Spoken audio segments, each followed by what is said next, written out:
All right, let's continue talking about infinite series. Let's review a little bit first.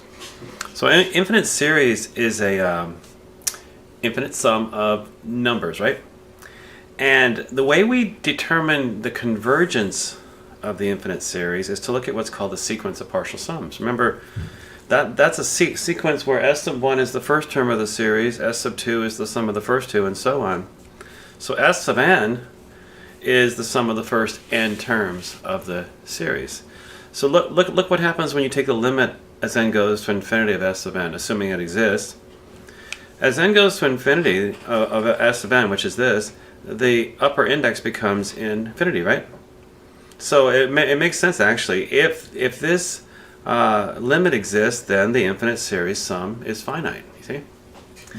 Anyway, so there you go. An infinite series converges if its sequence of partial sums converges. The bad news is it's really difficult in general, to find s sub n. It's not easy. We can do it in special cases where we have a geometric series, a telescoping series, things like that. But in general, we don't do that. It's too hard to do. Speaking of a geometric series has this form. My advice is when you think you have a geometric series is to go ahead and write out the first couple of terms, right? You can see what a is. A would be the first term, and a times r would be the second term. And like I said, it converges if r has absolute value less than 1. And in fact, not only does it converge, but it converges to this number right here. In class, we'll actually show this fact by looking at the sequence of partial sums. But at this point, let's just use that. We also talked a little bit, I think, last time about a telescoping series. That's another example when you can actually find s sub n. Let's do that. Let's find s sub n for this telescoping series, and then determine if it converges or not. First of all, you can take the partial fractions decomposition of this expression, or let's just look at this. 1 over n times n plus 1 can be written like this. I'll let you fill in those details, but if you look at the partial fractions, the coefficient here becomes 1/2 and here becomes negative 1/2. So then a sub n would be 4 times this. And so when you cancel the 2's on the 1/2, you get this. So if you this is a sub n right here. So if you write out s sub n, s sub n would be a sub 1 plus a sub 2 and so on all the way up to a sub n. Look at what you get. I'm also going to factor the 2 out of everything, okay? I'm going to factor the 2 out, just makes it easier. So what is a sub 1? A sub 1 is 2 times 1 over 1 minus 1 over 3, right there. So the 2 factored out. So what is a sub 2? That's a sub 2 right there. It's 2 times 1/2 minus 1/4. You see that? The 2's out here. And so on. This is a sub 3 with the 2 out front and all the way up to a sub n. What you notice here, a lot of stuff cancels. See the 1/3? It's going to cancel with this 1/3. The 1/4 cancels with this 1/4. And so on. Everything is going to cancel. The 1 doesn't cancel though, you notice? Either does the 1/2 and either does the last term, but everything else is going to cancel. So that's why it's called a telescoping series. So you get 1 plus 1/2 minus 1 over n minus 1, which is written like this. If you can find s sub n, then you can determine if the series converges. See?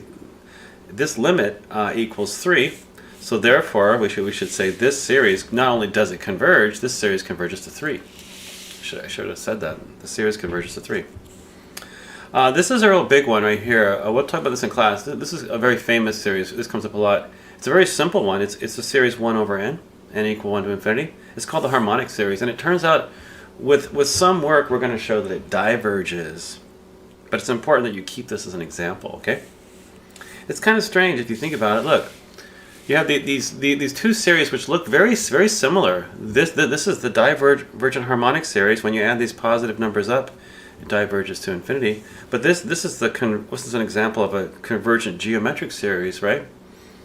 Since r is 1/2, and in fact you can use that formula a over 1 minus r and get this converges to 1. Isn't that strange? When you add these up, you get 1. When you add these up, you get infinity. Anyway, another important a very important theorem is a nice test. It says if the series converges, then the nth term has to go to 0. It does not say the converse of that. The converse would be if the limit of a sub n goes to 0, then the series converges. We know that's not true. We know that's not true because this series, the nth term, obviously goes to 0. The limit as n goes to infinity of 1 over n is 0. But this series diverges. So make sure you understand what it says and what it doesn't say. If the series converges, then the limit as n goes to infinity of a sub n is 0. So this is what I just said. I just said this. And this is a classic example. This is an example of a series that the nth term of the series, a sub n, goes to 0, but yet the series diverges. So what you can do, however, is from what that theorem we just said is, if the series converges, the nth term goes to 0. That means exactly the same thing as saying, if the nth term does not go to 0, then the series diverges. So what I'm telling you is, on these series here, the question says, determine whether the series converge or diverges.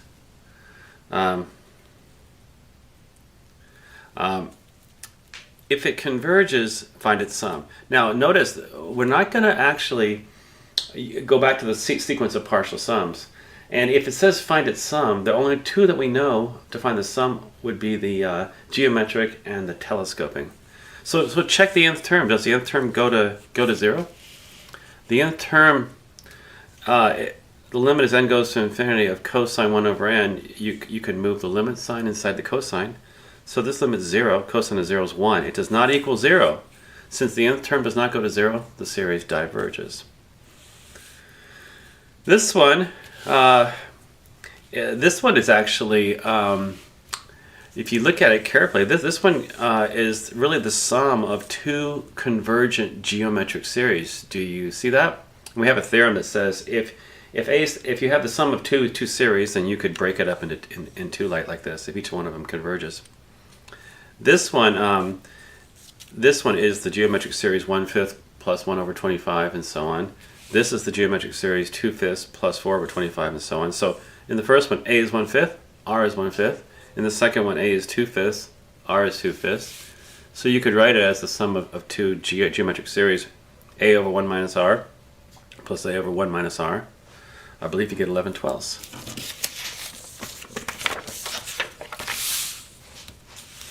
Let's keep going. So geometric series come up a lot. Is this a geometric series? Let's see. 10 minus 5 plus 5 halves minus 5 fourths. You should be suspicious because they do come up quite a bit.